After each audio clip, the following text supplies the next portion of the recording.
कैसे बात हो तू न खेली सवास कंप्लेन मोरी जके कैलू नास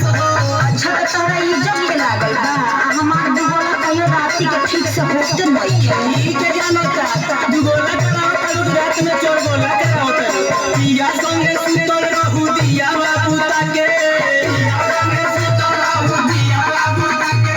पिया संगे सुतल रहू दिया बाबू ताके हमरो संगे सुते पड़ी एक बार हम जमा के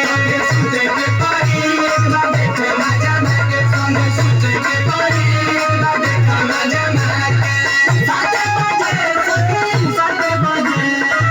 7 बजे सखी 7 बजे कतले खाई में बात सैया 7 बजे कतले खाई में बात सैया 7 बजे पलम करे चोरी चोरी पलम करे चोरी चोरी पलम करे चोरी चोरी पलम करे चोरी चोरी पैसा सालन दे देले बा रात भर हमरा पलंग उल में ले ले रहता ए बेरा बुझाता तारा अंजनी भैया दीपू भैया तो कहानी भेजनी तारे द्वार पर काहे खातिर हो पैसा खातिर दिया तो जाता दिन हमसे कटत नहीं खेलात हो हमसे कटक नहीं घेरा चल दीवाना लोनी बानी पछतात हो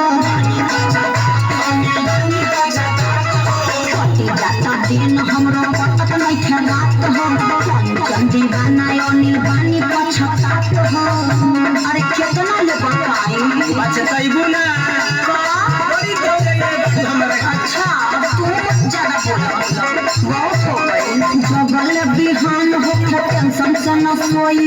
हमें बिहान हो के टेंशन से ना सोई जगल बिहान हो टेंशन से न सोई जब बजे 12 रात पलंग करे चोरी चोरी